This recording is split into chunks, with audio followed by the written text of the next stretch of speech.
안녕하세요. 사연 이야기의 황민채입니다. 오늘의 사연은 부잣집 동서와 비교하며 아이 못 낳는다고 구박하던 시모가 손주를 훔쳐간 도둑의 정체에 두 눈에서 피눈물을 흘리는 데입니다. 안녕하세요. 저는 지금 첫 아이를 임신하고 한창 태교에 돌입한 예비 엄마예요. 저희 부부는 오랜 시간 동안 아기가 생기지 않는 난임으로 고통받았고 눈물도 많이 흘리며 몸고생 마음고생 다 했어요.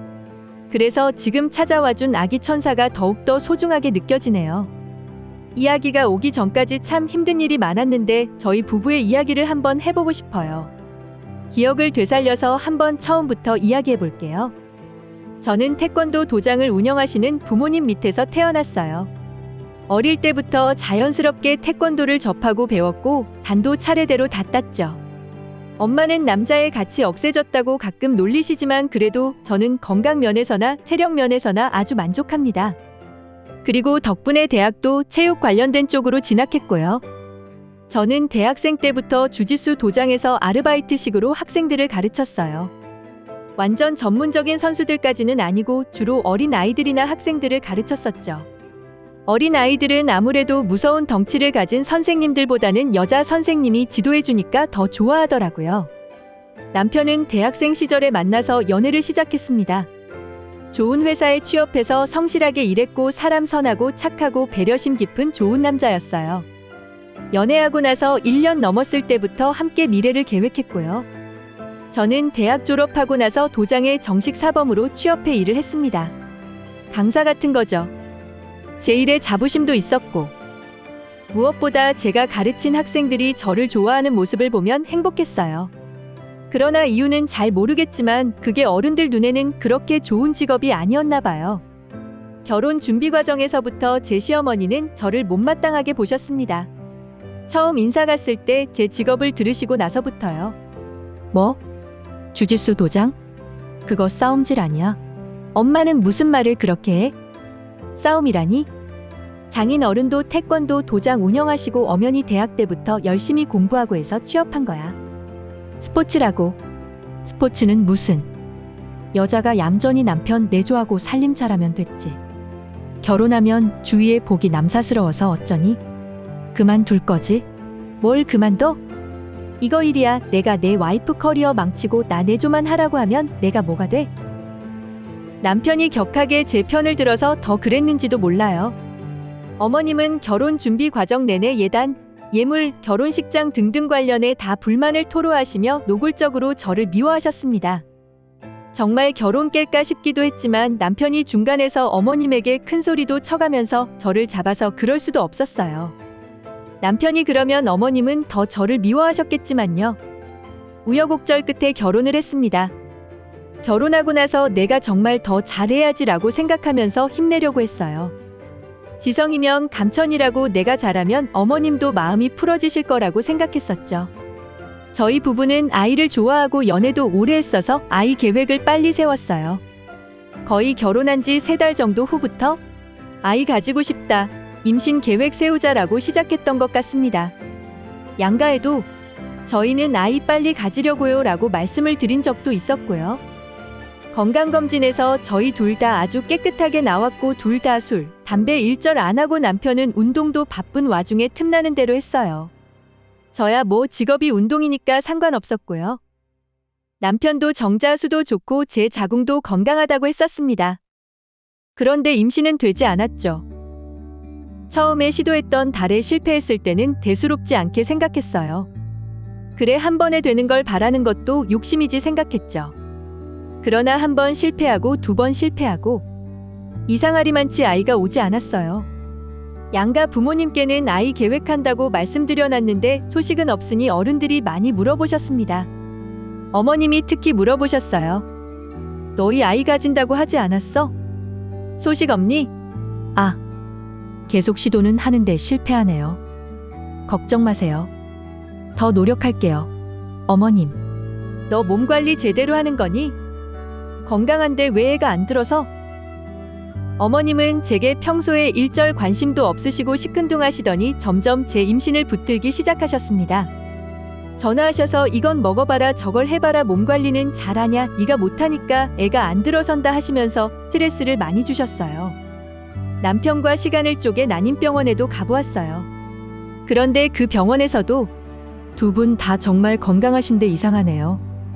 저희가 딱히 치료라고 알려드릴 게 없으신데 라고 자기들도 이상하다는 말만 할 뿐이었어요. 그런 말들을 들을수록 저는 더욱 서러웠습니다. 몸이 아프기라도 했다면 핑계거리라도 생겼을 텐데 말이죠. 밤마다 많이 울었고 남편도 저를 달래주다가 같이 울기도 했습니다. 친정 부모님께서는 걱정 마라 다 때 맞춰온다 하셨지만 시부모님은 달랐어요. 아버님은 저희 임신 계획 처음에 들으셨을 땐 그래 나도 손주 좀 보자 하고 관심을 가지시며 좋아하시다가 저희가 계속 실패하니 아예 아무 말도 안 하시더라고요. 그리고 어머님은 제게 계속 임신 실패의 원인은 대부분 여자 쪽에 있다면서 몸 관리를 어떻게 하는 거냐는 잔소리를 주마다 최소 3일은 퍼부으셨습니다. 전화로요. 귀를 찢어버리고 싶었어요. 그렇게 1년이 넘었어요. 첫 번째 결혼기념일에도 저는 난임병원에서 희망을 가지시라는 말만 듣고 나와야 했고 우울했습니다. 남편이 그날 기분 전환 겸 결혼기념일 선물로 고급 호텔에서 밥을 사주었지만 울적한 마음은 어쩔 수가 없었습니다. 그런데 저희 결혼 1주년 지나고 얼마 안 있어서 저희 임신은 잠시 뒤로 미뤄야 할 큰 소식이 들렸어요. 바로 제 도련님, 그러니까 남편 남동생이 갑작스럽게 결혼한다고 소식을 알려온 것이죠. 다들 놀랐어요. 남편 남동생은 아직 대학 졸업하기 전이었거든요. 결혼의 이유는 바로 혼전 임신이었어요. 동서 될 사람이 도련님이랑 동갑내기인데 임신을 했다고 했습니다. 어머님 너무 걱정 마세요. 저희 부모님이 결혼 자금이랑 다 지원해 주신다고 하셨고요. 예쁜 손주 낳아드릴 테니까 그냥 손주 재롱 보시면 돼요. 상견례 자리에서 만난 예비 동서는 참 천진난만하더라고요. 임신한 게 전혀 겁나거나 무섭거나 그런 것도 없었습니다. 정말 말 그대로 딱 부잣집 곱게 자란 아가씨 티가 팍팍 났죠. 요즘은 혼수로 손주 해온다던데. 그래도 잘 되긴 했네. 누구처럼 설레 발쳐놓는 것보단 낫지. 형님보다 먼저 엄마 돼서 기분 나쁘신 건 아니죠? 형님도 노력 중이시라고 들었는데 곧 좋은 소식 들으실 거예요. 저 들으란 듯이 저격하는 어머님과 약 올리는 건지 천진난만한 건지 생글생글 웃기만 하던 예비 동서를 보면서 간신히 눈물을 참았습니다. 사실 어머님, 아버님은 손주가 생긴다는 게 기뻐서 혼전 임신은 별로 신경도 안 쓰시는 것 같았어요.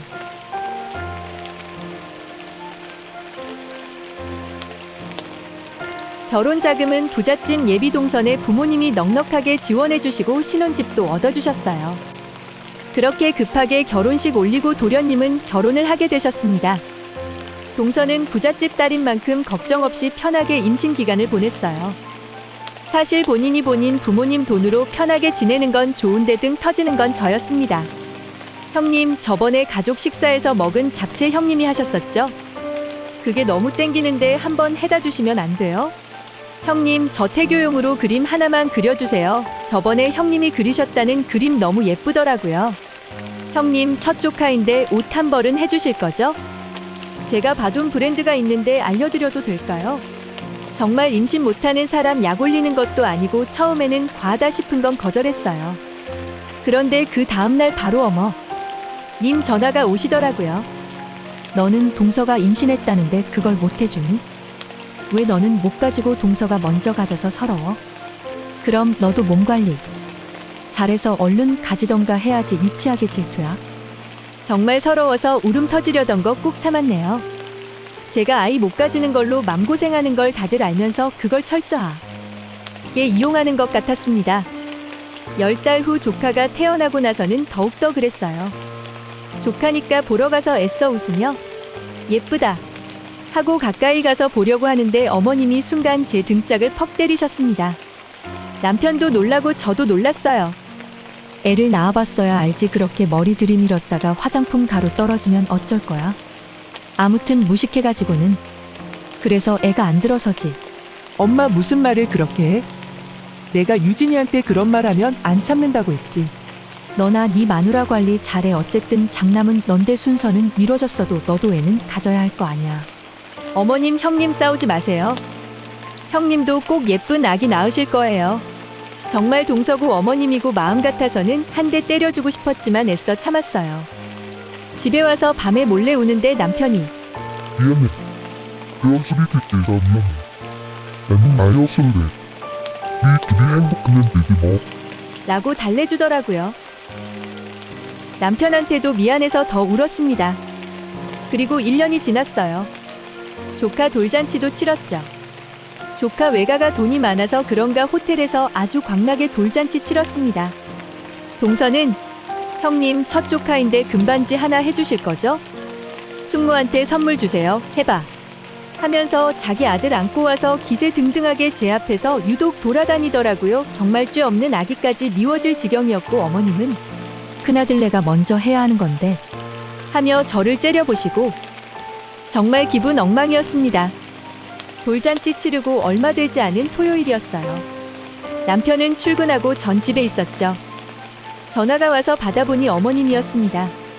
어머님은 급한 일이 있다고 빨리 집으로 와줄 수 있냐고 물으셨고 저는 놀라서 당장 가겠다고 하고 달려갔어요. 왔니? 네가 4시간 정도만 애 좀 봐라. 분유 잘 먹이고 트림 시키는 건 알지? 해 떨어지기 전에 나가서 햇볕도 좀 쬐어주고. 형님, 죄송해요. 제가 어머님 모시고 꼭 가고 싶었던 샵이 있어서 금방 다녀올게요. 형님 아기 가지시기 전에 연습한다고 생각하시면 되잖아요. 할인 쿠폰을 선물 받았는데 못 쓰면 아깝잖아요. 그렇게 제 의견은 묻지도 않고 어머님과 동서는 저와 조카만 남겨둔 채 나가버렸습니다. 멍하니 있다가 사태를 파악하고 눈물을 흘렸어요. 서럽고 억울하고 속상했습니다. 그런데 엉금엉금 기어와 저를 보고 웃는 조카는 또 예쁘더라고요. 아직 말도 못하는 어린아이라서 그냥 공놀이 해주고 동화책도 읽어봐주고 분유 먹이고 하면서 놀아줬습니다. 조금 뒤에 조카가 제 옷을 잡아 끌면서 유모차를 가리키더라고요. 나가 놀자는 것 같았습니다. 근처에 공원이 있었거든요. 저는 조카를 유모차로 태워 공원으로 향했어요. 걸으면서 나도 내 새끼 유모차 태워줄 날이 올까? 하는 생각하면서 울적한 마음을 달랬습니다. 공원에 나가서 조카를 잠시 내려주고 멀리 못 가도록 뒤 졸졸 쫓아다니면서 시간을 보냈어요. 아기 쫓아다니는 게 생각보다 엄청 힘들더라고요. 그 순간이었습니다. 일은 순식간에 일어났어요. 심지어 제 눈 바로 앞에 조카가 있었는데도 말이죠. 어떤 남자가 조카를 획 안아들고 마구 달리기 시작했습니다. 조카는 자지러지게 울기 시작했어요. 남자고 저보다 힘이 세다는 걸 알고 있었지만 저는 죽어라고 달렸습니다. 눈앞에서 조카가 납치당하는 걸 보니까 제 자식도 아닌데 눈이 아주 뒤집히더라고요. 제가 태권도도 배웠고 주짓수 가르치는 사람이어서 그런가 상대가 성인 남자임에도 불구하고 그렇게 무섭거나 한 마음은 없었어요. 오히려 어머님과 동서 때문에 답답했던 마음이 빵 뚫리는 것 같았습니다. 그리고 남자는 아기를 안아서인가 조심스럽게 달리는 것 같았고 저는 점점 따라잡았습니다. 그리고 마침내 가까이 갔을 때 저는 남자의 목덜미를 잡고 아빠에게 전수받은 태권도 발차기로 남자의 뒤통수를 빡 걷어찼어요. 그 순간 남자가 팔이 힘이 풀려서 조카를 놓쳤고 저는 재빨리 우는 조카를 받아 안고 남자의 무릎 뒤를 걷어차서 무릎을 꿇리고 발로 남자의 목덜미 쪽을 꽉 눌러버렸습니다. 미친놈 아니야. 어디 남의 집 아기를 눈앞에서 당당하게 납치해? 넌 죽었어. 엉엉 우는 조카를 토닥여서 달래고 즉시 핸드폰을 꺼내 경찰에 신고를 하려고 했어요. 그런데 그 순간 남자가 목덜미를 눌린 채 누워서 손을 모으고 빌더라고요. 자, 잠시만요. 사정이 있었어요. 제발 제 이야기 좀 들어주세요. 제발요. 이건 아동 유괴야. 유괴 미수로 감옥 들어갈 줄 알아. 아기를 납치해? 넌 개만도 못한 놈이야. 아기는 돌려놓으려고 했어요. 아기 머리카락만 있으면 돼요. 한 가닥만요. 뜻밖의 말에 제가 잠시 손을 멈추었습니다. 그러자 그 남자가 바닥에 누운 채 눈물을 흘리기 시작했어요. 제 아들일 수도 있단 말이에요. 제발 부탁해요. 제발요. 제 아들일 것 같아서 그래요. 뭐? 그게 무슨 말이야? 순간 제 다리에서 힘이 풀렸고 저는 그 남자의 목에서 발을 치웠습니다. 그러자 그 남자는 몸을 일으키더니 바닥에 주저앉아서 손에 얼굴을 묻고 울기 시작했어요. 그 모습이 어찌나 서러워 보이던지 제 서슬퍼런 기세도 어느새 조금씩 눌리더라고요. 저는 세진이랑 사귀던 사람이에요. 세진이라면? 네? 저희 동서랑요? 네, 맞아요. 세진이랑 사귀었고 자취하는 세진이를 저희 집에서 살라고도 했었죠. 제가 군대를 갔었거든요. 분명히 상병 되기 전까지도 휴가 나와서 같이 살았는데 제대하고 나니까 결혼을 했다더라고요. 그것도 혼전 임신으로요. 그래서 생각했어요. 세진이 애가 제 애일 거라고요. 저랑 사귀면서 바람을 피운 거니까 그 남자 애일 수도 있지만 확률적으로 제 애일 가능성이 있어요. 그래서 확인해 보려고 그랬어요. 그럼 태어나고 바로 찾아오지 왜 이제 와요? 태어나서 바로 와서 유전자 검사하고 그랬으면 그때 양육권 가져갈 수 있는 건데. 지금 서방님이랑 결혼도 했잖아요. 세진이가 너무너무 미웠어요. 사실 아직도 사랑하는 마음이 있기는 하지만 너무너무 미웠고 그래서 아이가 만약에 제 아이가 맞다면 제가 데려오고 싶었어요. 그래서 취직하고 직장에서 자리 잡느라 그러느라고 늦었어요. 아이 키우려면 경제력은 있어야 하잖아요. 더군다나 세진이네 집안 사정 아실 거 아니에요. 저 정말 몸갈아서 야근하고 일했어요. 오늘 세진이한테 샵 쿠폰 보낸 사람도 저예요. 제가 사서 일회용 폰으로 보냈어요. 사실 형님 되시는 분이 와서 애를 봐주실 거라고는 생각을 못했어요. 파출부를 쓰던가 그럴 거라고 생각했거든요. 세진이는 돈이 여유 있는 애니까요. 얼마든지 아이 키우면서 자기 하고 싶은 거 할 수 있는 애예요. 이건 심각한 문제였어요. 얄미운 동서 때문이 아니라 정말 이 사람 말이 맞다면 가족 전체가 다 속고 있는 거니까요. 좋아요. 내가 머리카락 하나는 갖고 가게 해줄게요. 갖고 가서 검사해요. 그리고 나서 결과 나오면 무작정 깽판 치지 말고 나한테 연락해요. 알겠죠? 감사합니다. 감사합니다. 제 아이 아니면 절대 아무 말도 안 하고 제가 따로 와서 사과드릴게요. 정말 감사합니다. 그렇게 그 남자는 제게서 머리카락 하나를 받아서 떠났고 그날 어머님이랑 동서가 돌아오고 저는 집으로 왔는데도 잠을 이룰 수가 없었어요. 남편한테도 숨겼는데 죄 짓는 것 같고 그랬죠. 그리고 한 달이 조금 안 되어서 그 남자에게서 연락이 왔습니다. 만나자고요. 긴장된 마음으로 만나러 갔는데 남자는 다짜고짜 제게 서류부터 내밀었어요. 서류 안에 든 종이에는 친자 관계가 99.9% 성립합니다 라는 막장 드라마에 자주 나오는 문장이 적혀 있었습니다. 이제 어쩌고 싶으세요? 저번에 말씀드린 그대로예요. 저는 양육권을 원해요. 제가 제 손으로 키울 거예요. 거짓말이나 하는 여자는 애 엄마 될 자격 없다고 생각합니다. 남자의 모습은 어느새 아빠였어요. 남아있던 동서에 대한 애정도 다 사라진 것 같았죠. 결혼 전에 사고를 치기도 했고 서방님 가족인 제 입장에서 보면 상간남 같은 사람이기도 했지만 아이를 향한 애정이 강하게 느껴져서 저도 동질감을 느꼈습니다. 저도 엄마가 되기를 원하는 사람이었으니까요. 우선 남편한테 말해볼게요. 조금만 기다려주세요. 남편도 가만 안 있을 거예요. 네, 연락 주세요. 전 변호사나 구해놓을 테니까요. 정말 떨어지지 않는 입을 떼서 남편에게 사실을 이야기하자 남편은 충격을 받아서 마시던 커피잔까지 떨어뜨렸어요. 그리고 제가 받아온 그 검사지를 보는 순간 분통을 터뜨렸죠. 자기는 다른 남자애를 배웠으면서 내 와이프를 그렇게 무시하고 깔보고 엄마한테 들러붙어서 알랑방귀 끼고 내 동생 등쳐먹은 거야. 그리고 제가 말릴 새도 없이 차키 집어들고 나갔습니다. 저도 후다닥 달려나가서 차에 올라탔어요. 안전벨트 맬 시간도 없이 남편은 엑셀을 밟았습니다. 어디 가게? 지금 너무 흥분했는데 운전하다가 사고나. 어디긴 어디야. 엄마 집이지. 그리고 사고는 이미 났어. 그리고 남편은 핸드폰을 들고 서방님에게 전화를 걸었습니다. 너 지금 당장 재수씨 데리고 본가로 와. 이 핑계 저 핑계 대고 안 올 생각하지 마. 죽고 싶지 않으면 당장 출발해. 남편이 어찌나 서슬퍼렇게 말했던지 집에 도착하자 거실에 온 가족이 다 모여 있더라고요. 아버님도요. 아주버님 무슨 일이세요? 왜 갑자기 그렇게 급하게 부르셨어요?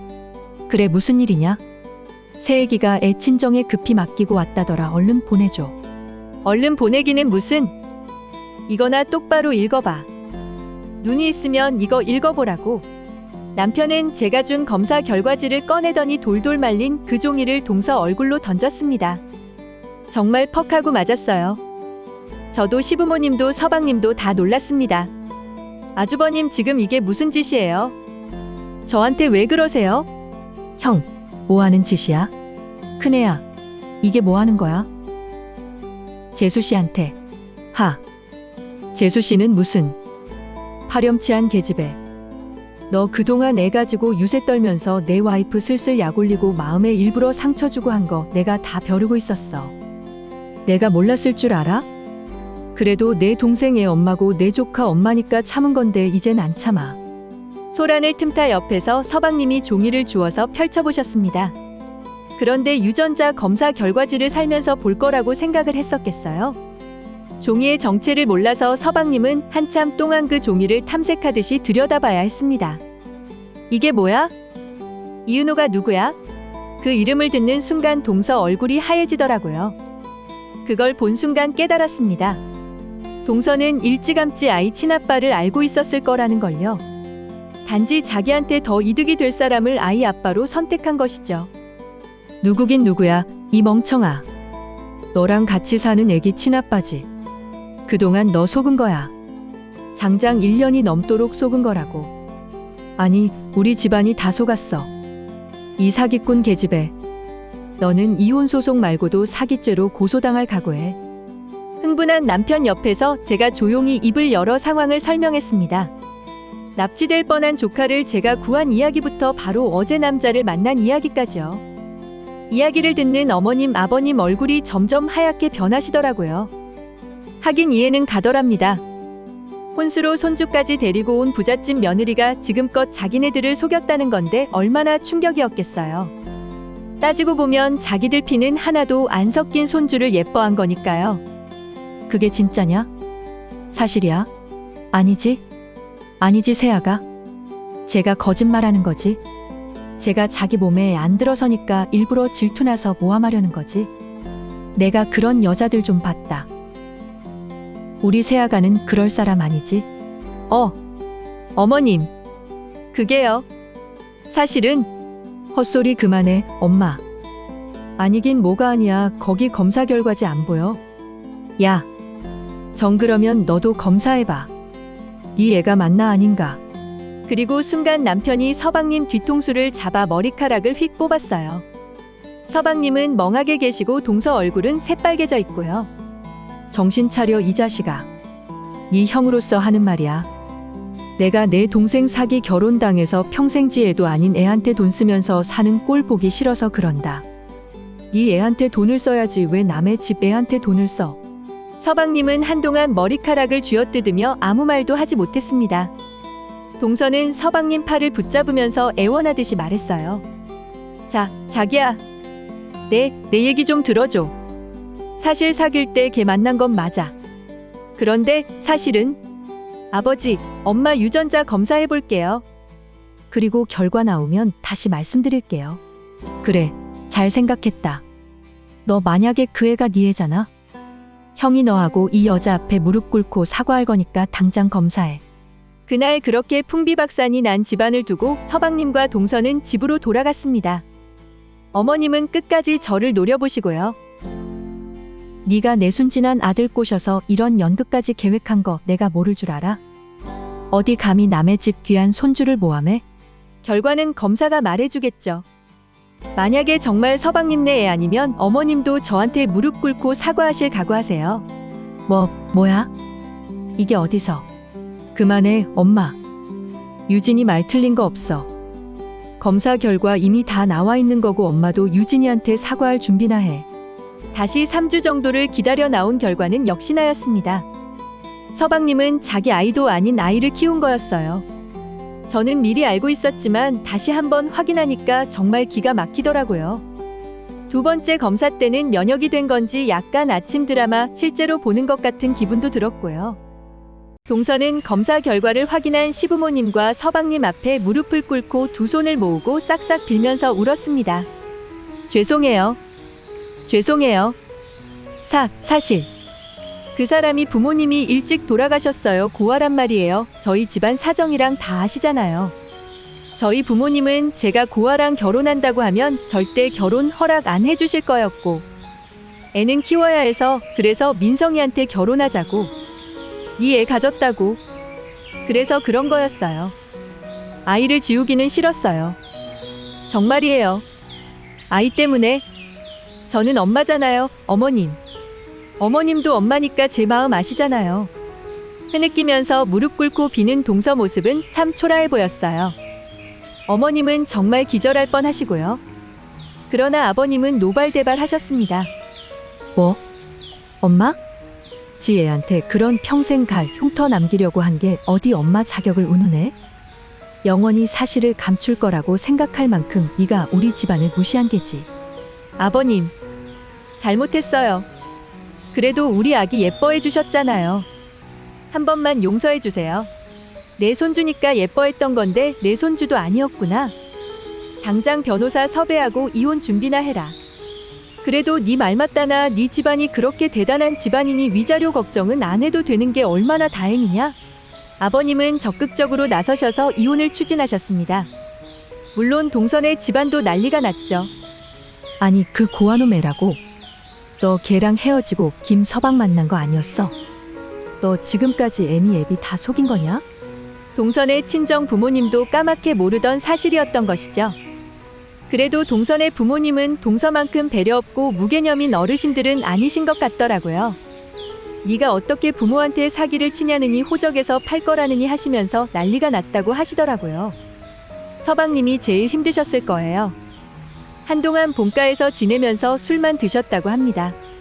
그러다가 2주 정도 후에 정신을 차렸는지 아버님께서 섭외하신 변호사님을 만나고 이런저런 준비를 하더라고요. 소송 기간 중에 한번 서방님을 봤었어요. 얼굴에 정말 도끼가 서려있고 살도 짧은 기간 새 확 빠져서 헬쑥해져 계시더라고요. 보는 제가 안타까울 정도로요. 조카 친부와 서방님에게 동시에 고발당한 동서는 어마어마한 위자료를 물게 되었습니다. 뭐 동서 친정이 돈이 많아서 괜찮았을지도 모르겠지만요. 안 돼요, 안 돼. 애기 내가 키울 거야. 가정법원에서 그렇게 난리치는 것도 참 가관이더라고요. 판사님도 그럴 거면 처음부터 정직하게 살지 그러셨습니까? 그러시고요. 남편이 서방님 혼자 법원 보내서 판결받게 하기 불쌍하다고 해서 같이 갔었습니다.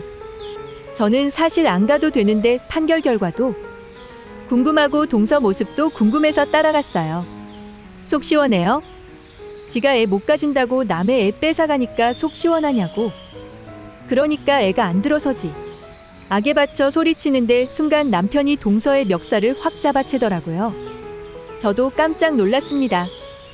그래도 동서가 여자인데 그렇게까지 할 줄은 몰랐거든요. 양육권은 친아빠에게로 돌아갔습니다. 동선의 집은 부자였지만 동서의 도덕적인 행실이 발목을 잡았고, 무엇보다 동서는 집안 돈을 믿고 변변찮은 직업을 가진 것도 아니었어요.